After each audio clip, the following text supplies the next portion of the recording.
Hola, muy buenas tardes a todos y bienvenidos a un nuevo programa del canal de Vicente Fuentes y de la web ufopolis.com. ¿Somos espectadores del caos? ¿Somos espectadores de una crisis que está cebándose con nuestro sistema educativo público y con la sanidad pública? ¿Hasta qué punto tenemos responsabilidad en todo lo que está ocurriendo? Evidentemente, el sistema capitalista en el que vivimos, esa casta política y económica que vive estupendamente bien a costa de robarnos nuestros recursos, pues nos culpa a nosotros de que hemos vivido por encima de nuestras posibilidades. Ese es su discurso, ese es su lema, que nosotros tengamos la culpa. Pero, realmente, ¿hasta dónde llega nuestra responsabilidad? ¿Hasta dónde podríamos llegar para acabar con toda esta injusticia? Hoy os voy a hablar de un experimento sociológico interesantísimo que expone lo que serían estos espectadores del caos. Este experimento psicosocial, pues surge y parte de una gran conmoción que vivió la ciudad de Nueva York en el año 1964. Se produjo un terrible crimen y pues aquello conmocionó a una sociedad entera e impulsó la investigación de dos psicólogos llamados Darley y Latané, cuyos resultados fueron muy interesantes. Pero ¿qué ocurrió realmente para que este experimento psicosocial pues empezara?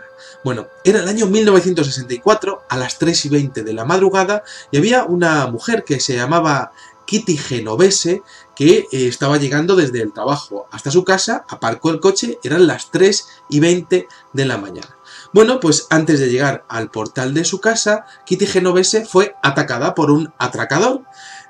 Lo fuerte fue que el atracador lo hizo pues prácticamente pues en plena calle, a la luz de las farolas, en la calle Austin del distrito de Queens, un sitio pues con muchas casas, con una gran densidad de población, y lo cierto es que los vecinos empezaron a alertarse o alarmarse ante lo que Kitty estaba pasando, que era un atraco. De hecho, el atracador comenzó a apuñalarla y pues se empezaron a iluminar diferentes ventanas de toda esa barriada a ver qué es lo que estaba ocurriendo en la calle.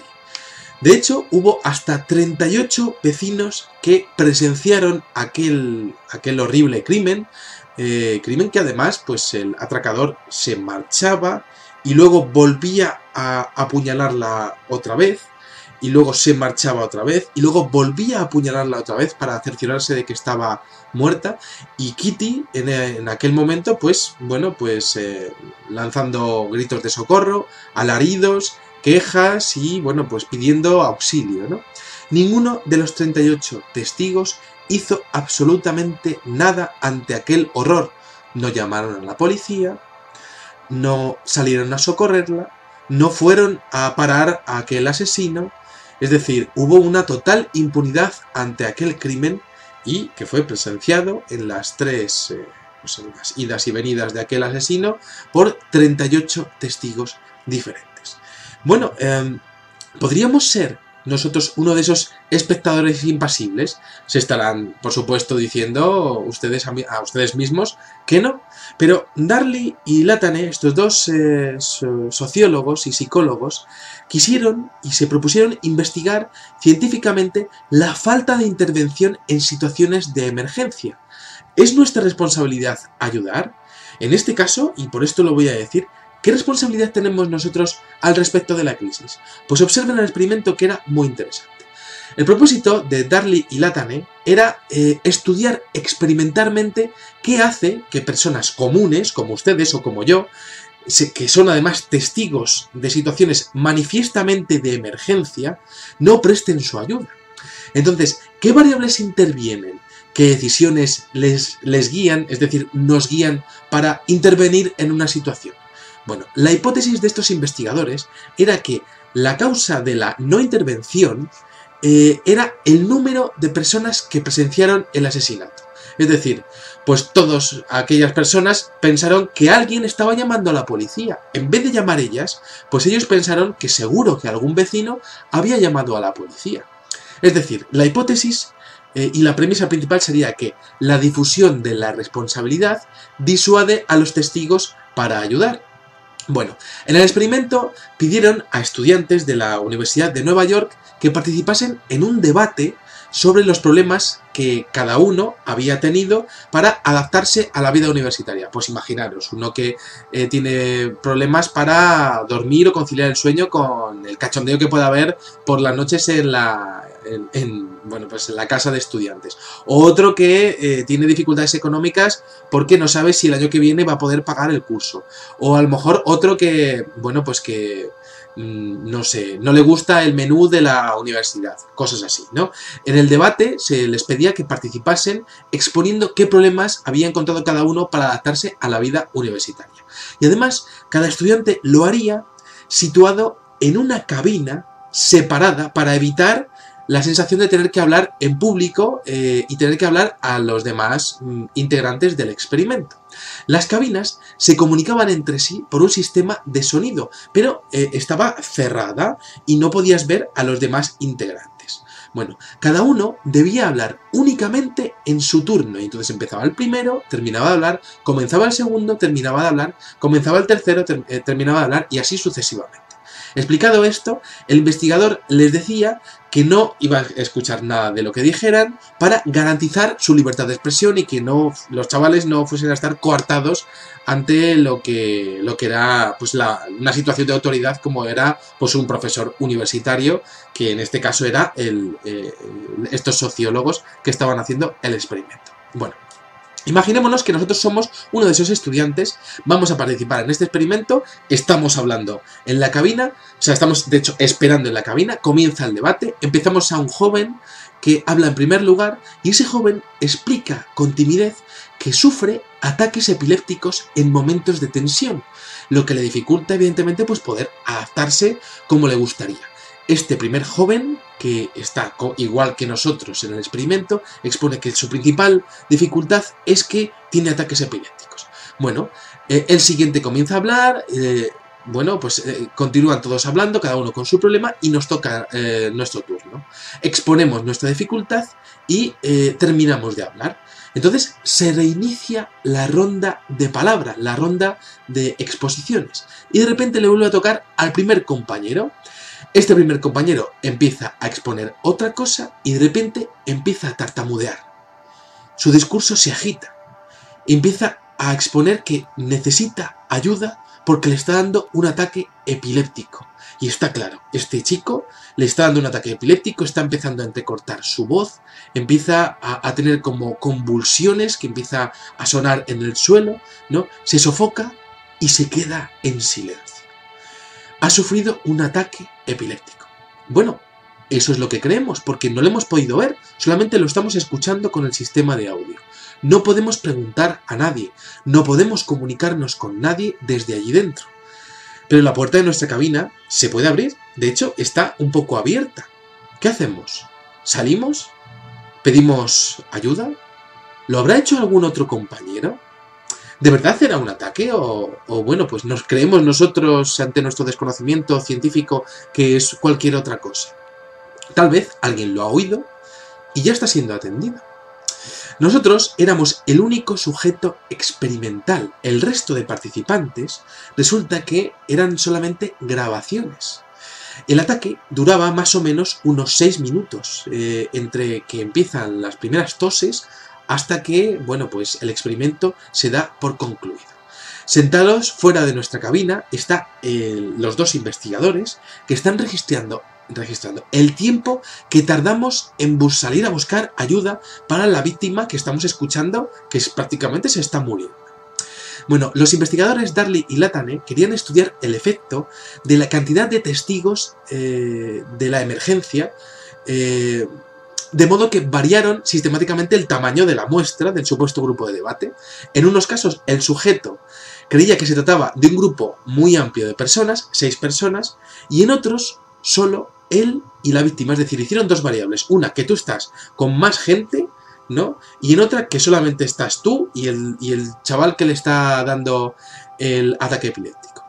Bueno, los resultados fueron espectaculares. Resulta que cuando los sujetos creían ser el único espectador de la emergencia, tardaron nada más que 52 segundos después de iniciarse el ataque en responder.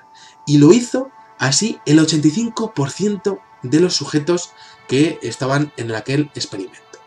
Sin embargo, interesantísimo, si el grupo era mayor de una sola persona, tan solo un 31% reaccionó tratando de buscar ayuda, saliendo para afuera, y de hecho tardaron una media de 166 segundos hasta que llegaron a salir para afuera. Bueno, variando el número de testigos, Darley y Latane pudieron concluir que el número de testigos era un determinante crítico para tu intervención. Es decir, cuando solo está presente un testigo de aquella emergencia, toda ayuda tiene que venir de ti, ¿no? Y entonces, por presión, pues evidentemente acabas interviniendo, ¿no? Sin embargo, cuando hay varios observadores u otras personas, la responsabilidad se divide entre todos y esto da como resultado que nadie ayuda. En 1970, Darley y Latane añadieron algo de complejidad, esto ya, las conclusiones ya son muy interesantes, pero en el año 70 quisieron rizar el rizo de este experimento y expusieron expusieron otros aspectos, ¿no? Más vinculados a la dimensión cognitiva. Darley y Latane trataron de investigar si éramos capaces de comprometer la seguridad de un individuo por el mero hecho de seguir perteneciendo a un grupo. E incluso en la segunda parte de los experimentos llegaron a plantearse si nosotros éramos capaces de plantear nuestra propia seguridad y de hecho de comprometer nuestra propia seguridad con tal de seguir permaneciendo inalterados o inalterables en un grupo. Entonces definieron un segundo experimento. Situados en una habitación con un conducto de ventilación, 3 estudiantes universitarios debían completar un cuestionario sobre la vida universitaria. Entonces imaginémonos, estamos en una habitación y estamos nosotros y otras 2 personas y otros 2 estudiantes. Bueno, los otros 2 estudiantes resulta que eran actores. El tercero somos nosotros, que somos el sujeto experimental. Y entonces, tras unos minutos, empezamos a rellenar nuestro test y resulta que los investigadores empezaron a soltar a través del conducto de ventilación un humo, una especie de humo, inocuo, pero aparentemente muy denso y potencialmente peligroso. Es decir, imaginaros empezar a respirar mucho humo, ¿no? En una habitación cerrada.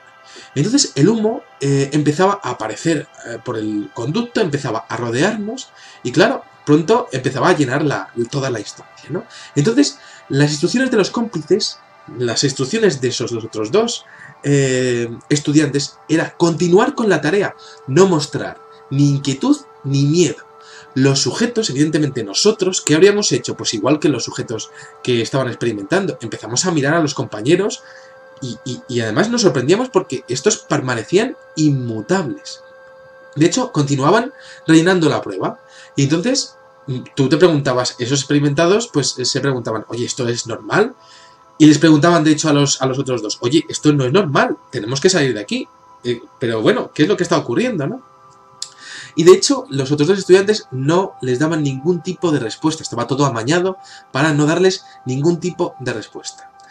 El cómputo final del experimento completo fue que solo un sujeto salió al pasillo a pedir ayuda en los 4 primeros minutos.